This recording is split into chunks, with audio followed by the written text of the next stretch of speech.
What do your home and auto have in common? Progressive protects them both. It was an easy riddle. Learn more at Progressive.com. Along with Kevin Clark in for CC and Smalls. Evan Cohen with you. We are on Sportsmanlike here on ESPN Radio. All right, did you have video games in your house like that? Like Smalls had not even video games. Yeah. Those aren't video games. I had a football arcade game. It was very cheap. Really? It was very, very cheap. But you could you threw the ball through the little circles. Yes. And it would tally up your score. That was a big hit. Wow. Look at this. After Boone High School in Orlando, Florida. Absolutely. Look at this. Kevin Clark comes in, and he's more like Smalls than we realize here. This is amazing. It was one game. It was probably like $200.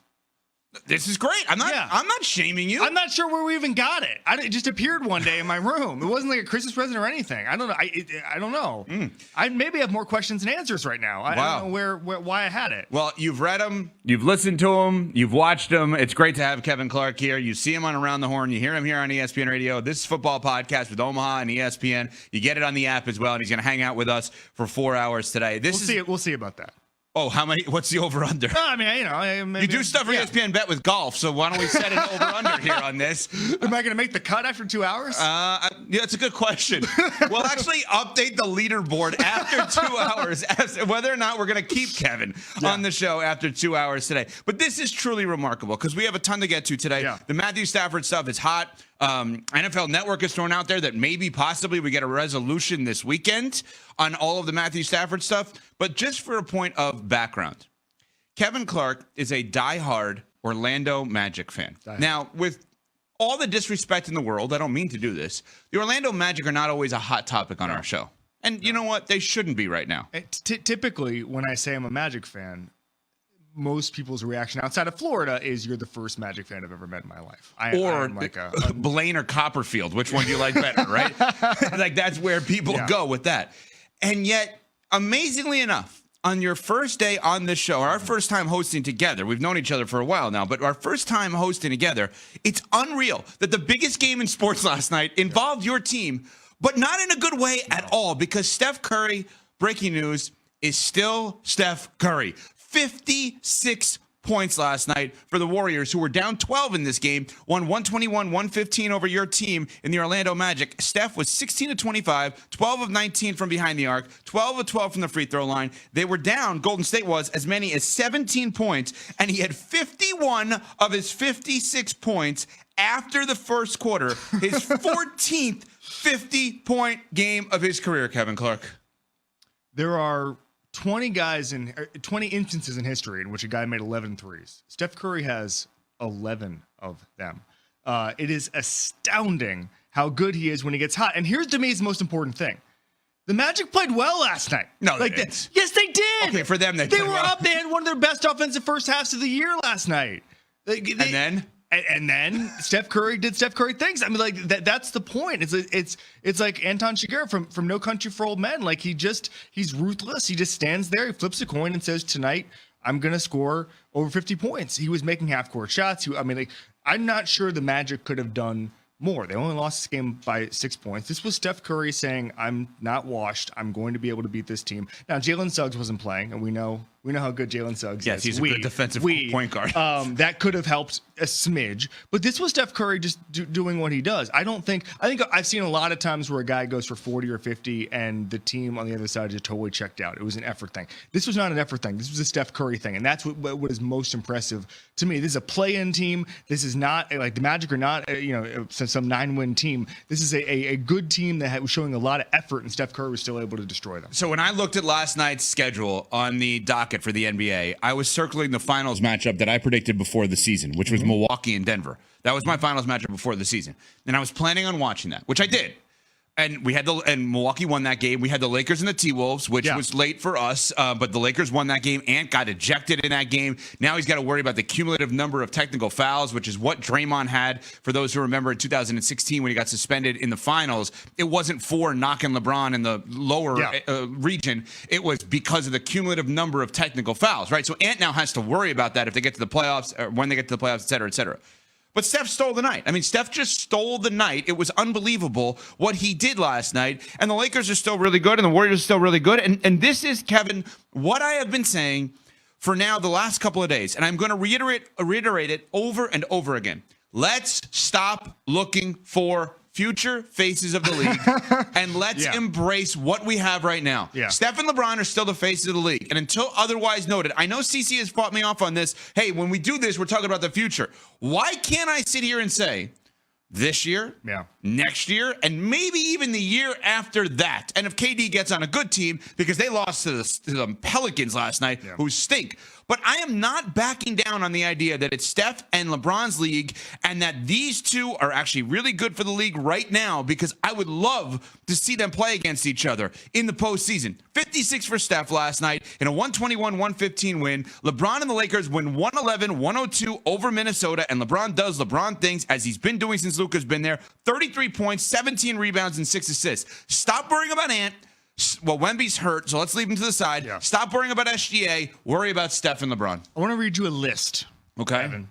It is the most points in a game by a player age 36 or older. Number 1, Kobe Bryant, 60 points in 2016. Last night, Steph Curry, 56. And then LeBron James, 56 in 2022 against the Warriors. Was anybody complaining about these games? Was anybody looking at Kobe Bryant scoring 60 points against the Jazz and saying, last game of his career? Ooh, why don't we have younger players? You know, blah, blah, blah. No. You enjoy this. Nobody was complaining about Tom Brady playing into his 40s and destroying everybody and taking every quarterback who was 24 and 25 and saying, I'm going to show you how to play quarterback. You can't do it. You can't do it like me. Paired with Bill Belichick, who put rookie quarterbacks in hell. That was the most fun thing to watch in the world, was Tom Brady's 38, 39, 40 years old. Bill Belichick's got Patrick Mahomes in the torture chamber, and Tom Brady saying, okay, I'm going to beat you right now. That was fun to me. We weren't worried about who was going to take the torch. Drew Brees, Peyton Manning, that entire generation, Phillip Rivers, that entire generation was funny to me. Paolo Banchero had 41 last night. I think that was one of the biggest gaps in age and history with two guys scoring 40 points in the same game between Steph Curry and Paolo Banchero. That was happening all the time 5 years ago with quarterbacks, where it was Jared Goff going against Tom Brady in the Super Bowl, biggest gap in the history of ages with that in that regard. Nobody in the NFL was worried about who was going to take over the mantle. They were just enjoying the forever quarterbacks, as I called them. Why can't we just say, hey, these guys who, by the way, this entire era, these guys are playing longer than they ever have. I mean, LeBron James can play for a few more years and still be a really, really good even all-star more so caliber. now. Yes, an all-star caliber player. Yeah. So instead of fretting and saying, oh, geez, why is no 25-year-old face the league? Why isn't Ant blah, blah, blah? No. We are so fortunate to have these superstars, and we should watch them as much as we can instead of fretting about who's next. I think it's such a great point you're making here. And I'm totally on board with it, Kevin. And I don't understand why we do this. And now you're having me think about something else. Because we're bored. We get bored. Why? Because I don't know. 756 last night. I'm not the one doing it, but we're bored as a sports fandom, and we always want to know what's next instead of being where our feet are.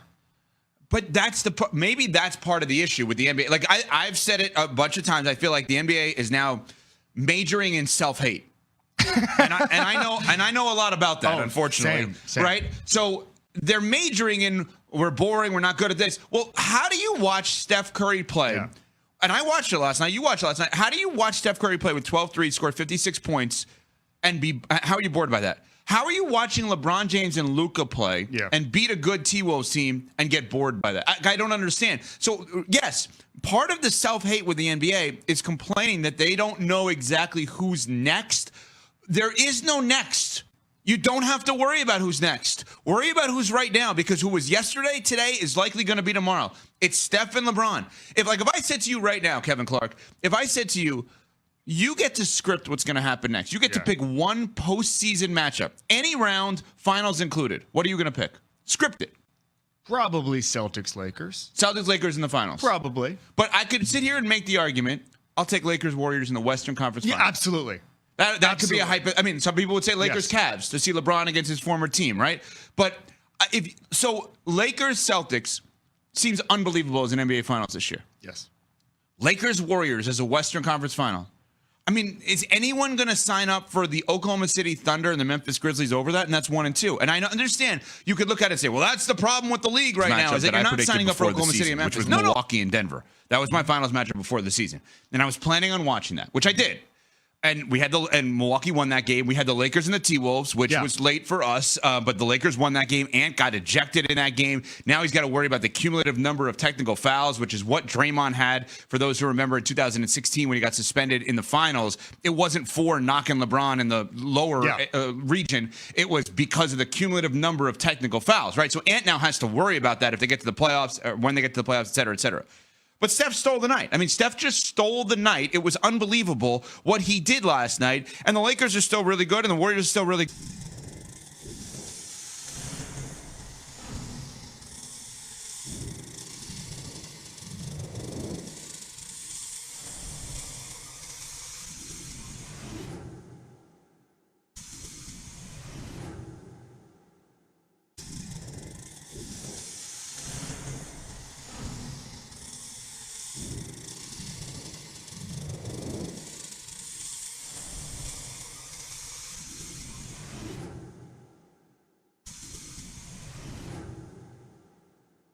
Progressive has built its reputation on safeguarding both homes and automobiles, an easy yet crucial connection for millions of policyholders. To learn more, visit Progressive.com. Joining the show today is Kevin Clark, stepping in alongside Evan Cohen on Unsportsmanlike on ESPN Radio. Clark, a familiar voice and face across ESPN platforms, from Around the Horn to his work with Omaha Productions, will be here for the next 4 hours. Or at least that's the plan. As the show kicks off, there's already speculation about whether he'll go the full distance, with over-under jokes flying, mirroring the sports betting world that he often covers. But with a jam-packed show ahead, there's little time to dwell on it. One of the biggest stories today revolve around Matthew Stafford, whose future remains uncertain as NFL Network hints at a potential resolution this weekend. While that saga unfolds, Kevin Clark, a lifelong Orlando Magic fan, finds himself in a rare position. His team was at the center of the NBA's biggest game last night, albeit for reasons he'd rather forget. Steph Curry delivered an all-time performance, dropping 56 points in a 121-115 comeback win for the Golden State Warriors over Clark's Magic. What made it even more stunning? Curry scored 51 of those 56 points after the first quarter. He was simply unstoppable. 16 of 25 from the field, 12 of 19 from three, and a perfect 12 of 12 from the free throw line. The Warriors, trailing by as many as 17 points, rode Curry's brilliance to an improbable victory. The numbers are staggering. There have been 20 instances in NBA history where a player has made at least 11 three-pointers in a game. Steph Curry owns 11 of those. Despite the loss, Orlando played well, leading for much of the game and delivering one of their strongest offensive first halves of the season. But sometimes, playing well isn't enough when faced with a player like Curry. This wasn't about a lack of effort from the Magic. This was about Steph Curry reminding the basketball world, once again, that he remains one of the most dangerous offensive forces the game has ever seen. Jalen Suggs' absence certainly didn't help Orlando, as his defensive prowess might have made a slight difference. But let's be honest, this was Curry in full supernova mode, something no defense in the league can truly stop. What stood out wasn't just the raw scoring output, but the manner in which he did it. Deep threes, contested shots, effortless half-court heaves. Curry's performance was a kind that leave opposing teams shaking their heads and fans in awe. As the NBA season heats up, one of the most compelling conversations in the basketball world isn't just about playoff positioning, but about the league's hierarchy itself. Too often, there's an obsession with predicting who will take the mantle from the current generation of stars. But why rush it? Why not appreciate what's in front of us? LeBron James and Steph Curry are still defining the NBA, still producing legendary performances, still commanding center stage. LeBron, fresh off leading the Lakers to a 111-102 win over the Minnesota Timberwolves, continued to defy time. At 39 years old, he posted 33 points, 17 rebounds, and 6 assists, another night of dominance in a career filled with them. The ongoing discussion about who's next feels almost disrespectful when the present is still this remarkable. Consider this: the highest scoring games by players aged 36 or older in NBA history. Kobe Bryant's iconic 60-point farewell in 2016. Last night, Steph Curry's 56. LeBron James' 56-point explosion in 2022. Rather than worrying about whether the NBA has a clear successor, why not embrace the legends who continue to rewrite history? This era has given fans the gift of longevity. Superstars are extending their primes in ways never before seen. Tom Brady dominated into his 40s. LeBron shows no signs of slowing down. Curry remains as lethal as ever. The anxiety over who will take the torch is misplaced when the torchbearers are still carrying it with pride. The NBA, at times, seems guilty of self-doubt. The league constantly searches for the next superstar, while overlooking the fact that its biggest names are still delivering performances worthy of headlines. Watching Steph Curry erupt for 56 points shouldn't trigger discussions about the league's future. It should be celebrated for what it is, a master at work. And if fans could script the ultimate playoff matchup, would it really be about new blood? No. The dream scenario remains Lakers versus Celtics in the finals or a Western Conference showdown between LeBron and Curry. While young stars like Anthony Edwards and Shai Gilgeous-Alexander are carving out their places in the league, the true draw remains the icons who have shaped this generation. Last night was another reminder of why. Curry's explosion, LeBron's dominance, and a night where, once again, the NBA's greatest players prove that they aren't ready to step aside. Instead of constantly asking what's next, maybe it's time to appreciate the greatness we're witnessing in the moment.